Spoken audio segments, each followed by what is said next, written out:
Hey, what's up, everybody? I just want to ask you a quick question as we dive into this conversation. Is where you are it? Is this all? Is this all that it's going to be? Is it all that you want it to be? Let's talk about it.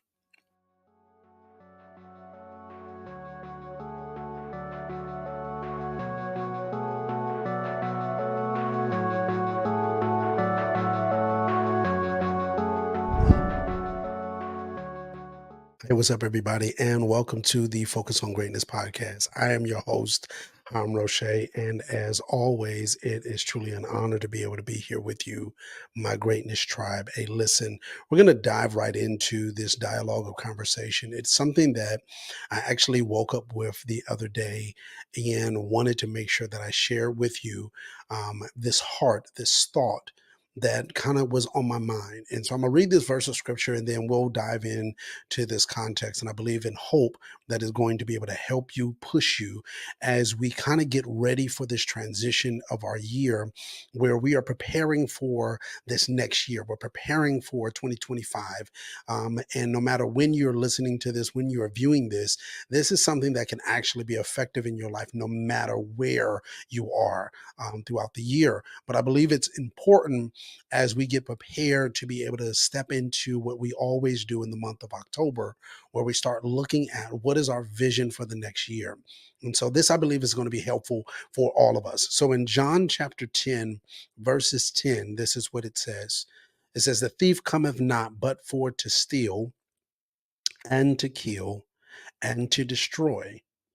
I am come that they might have life and that they might have it more abundantly." Now, simply put, this context of what we're not going to go too deep into all the layers behind this conversation, but basically Jesus is giving this parable and he's using this parable of a shepherd and the sheep. And in this context, he's allowing us to be able to see that there is a certain type of individual that comes in a different type of way. And this person that comes in a different type of way is depicted as being a thief. And the thief comes, but for to steal and to kill and to destroy. And he's using this context to be able to explain. But there's something that he's also allowing the viewers, the listeners to be able to hear, even ourselves, to understand that he says this is what that individual that comes in with, this is their intent, this is what they're doing. But I want you to know this is what I came for. I came that you may have life and that you may have it more abundantly. And the context of that comes to mind for me is one, he's talking to individuals that are alive. So he's not talking about our normal living. He's not saying that you're not living. He's just saying that you're not alive, that you're not living the best quality of life that you're supposed to live. And in this context, he says, but not only the quality of life you think, but I have more than what you can even imagine what your life is really supposed to be looking like. So with that thought is this conversation is where you currently are. Is this it? Is this all that is going to be? Is this all that your finances is going to look like? Is this all that your relationship status and relationship context is going to be? Is this everything that you're supposed to do with your call, with your gift? Is this it? I woke up with this thought looking at everything. Again, you've heard I have a lot of different changes and things that has happened. But even in those changes, even in the midst of all of that, I'm looking and sitting and really contemplating and thinking, is this it? Is where my life is right now? Is this what I want it to look like in another 5 years? Is how I'm doing life the way that I want it to be in another 5 years? If not, not only what do I need to change, what things do I need to change? What environments do I need to change? What conversations, what things, what habits, whatever those things are, what adjustments do I need to make? What plans do I need to start creating? What things do I need to start developing in? Like we can go through the list of different pieces. But the context for me is this it? And if this is not it, because it can't be it, let's be clear, it can't be it because you're still here, because you're still alive. if you have conquered everything, if you have completed all that you needed, if you've reached the pinnacle of every area of your life, then this is not it. If you've reached all of those pieces, then there's no reason for the context of you continuing. But this is not it. You haven't reached your capacity. You haven't reached the fulfillment of everything that God has destined for you to be able to have. So then it's like, what does that look like though? What does that look like when it comes to my health? What does that look like when it comes to how I'm functioning and walking in my call? What expectations or requirements are things that you're going to expect me to do? What does that look like for this? What does it look like for me? Because this is not it. It's not over. Some would even dare to say this is kind of like just began. Like your journey has continued. This is a new chapter in your life. And in the new chapter, the new narrative continues. The narrative continues from the last chapter before. But there are certain things that start to make adjustments. There's certain things that start to change. There's new things that start to be involved in the conversation. So the question again is this it? Is this it for you? Is the way you have it right now, is this it? Let's go through each dynamic, right? Let's look at each part.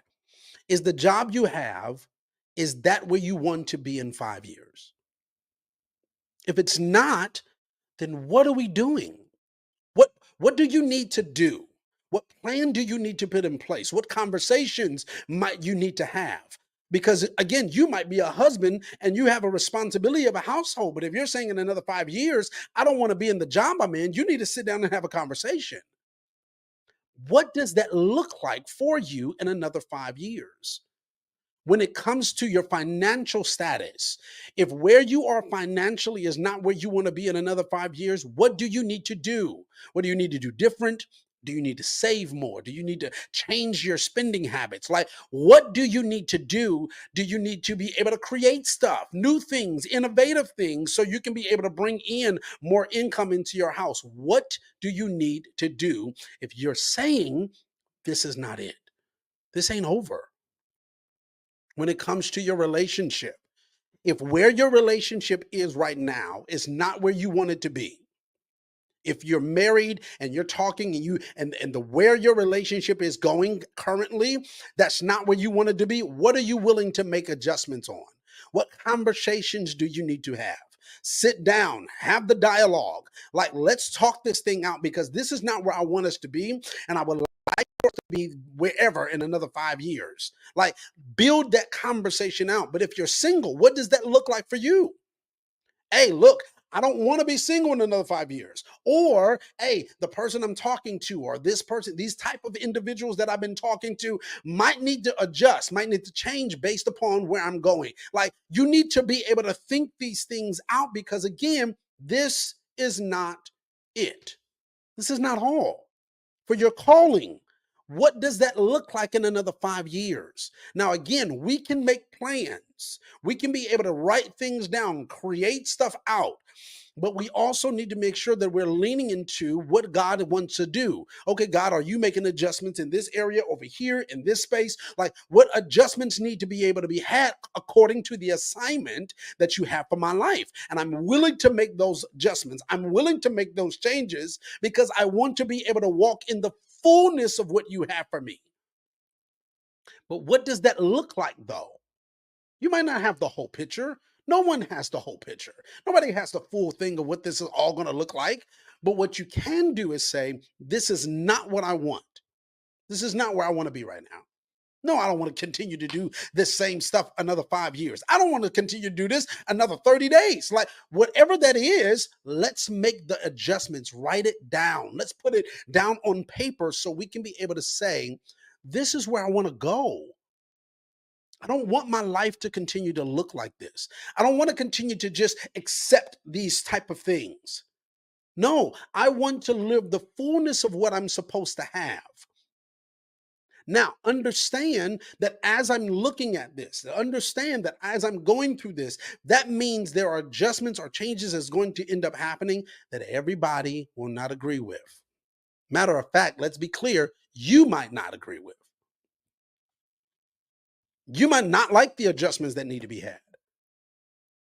Some of the changes that might need to be had for you to be able to have a better life or living the abundant life that God has for you, some of those changes might mean you doing things that make you uncomfortable. But if you don't want to live the way you're living, if you don't want to have the things that you're having right now, if this is not all the fullness of what God has for you, then you have to be okay. You have to be comfortable with making the changes. Because again, we're saying this ain't it. This is not all. I don't care what has transpired. This ain't it for me. And so while I'm sitting thinking about this, I'm thinking about how do I want these different categories of my life. Some years back, my mentor kind of like we were talking and we started this conversation and really guiding into these five main things or five main categories that I would dare to say that is shaping or functioning in your life. That's your faith, your family, your fitness, your finances, and your future. Those five things. Again, that's your faith. Where are you in your faith? When it comes to your family, where are you in your family? Your fitness, that is your mental, your emotional, your physical, financial, and then your future. In these categories, as we look at these categories, I want you to take the time to really clearly say for yourself, what does this look like? Where am I at right now? And where am I trying to go? Like, what do I want my faith, my relationship with God to look like in 5 years? What do I want my relationships when it comes to my family, when it comes to, spouses, significant others, whatever that look like? What does that look like for you in another 5 years? When it comes to your fitness, do you want to be more healthy? Do you want to be more mentally stable? What does that look like for you? And go through the context of category. And when it comes to your future, what do you want your future to look like? Now, your future might be, hey man, I just want to be wealthy. What does wealth look like? Define that for me. I just want to be happy. What does happy look like? Define that for me. Because what makes one person happy and you happy is two different things. I just want to have peace. What does peace feel like? What does that look like to you? Right now, one of the things for me is I'm looking at this context specifically of peace. I want to have peace. I want to get it. I want to fight for it. I want to keep it. I want to do everything I can to make sure I sustain it. I just want to have peace. I want to stay focused. I want to be driven. I want to, and like, there's different things that I'm looking at that currently I don't feel like I have. But these are things that I want to have and enjoy. So, what does that look like? This can't be all. This can't be it. This can't be. I know it's not. I understand the scenario. I understand how I got here. I understand why I am where I'm at. I understand all of those pieces, but I know that this is not all that I have for me. I know that, which helps me to not stop going. Because there are moments where I want to stop. There are moments where I just want to say, you know what? I just want to sit down. I don't want to do nothing. There are moments where I'm like, I can't handle this. There are moments where I'm like, God, what are you doing? Like this is a lot. There are moments, but I have a driving force when I start recognizing this ain't it. And if this is not it, then I can't stop working. I can't stop pushing. I can't stop focusing. I can't stop developing. I can't stop growing. I have to continue to push myself because this ain't it. This ain't it. I can't get off focus because this person is doing this or this person is saying this or this person feeling this way. Can't do it. Got to stay focused. So this conversation is very simple. It's not complex. I want you to really look at your life, examine where you are, because I know, just like myself, this ain't it for you. No matter your age, this ain't it. If you're young, if you're old, this is not it. And you have so much. more that you can do and that you will accomplish. Because again, John chapter 10, verses 10, he says, I am come that they might have life. I want you to live a good life and that they might have it more abundantly. It's not just the context of, I just want you to be saved. No, that's not all he said. He said, I didn't just come just so they can be saved. I didn't just come so that they can have a spiritual encounter with me. No, I came so that they can live their best life the way I designed it for them. So this ain't it. You got so much more in you. You got so much more to do. I love you all, family. And I'll talk to y'all next time, right here on the Focus on Greatness podcast.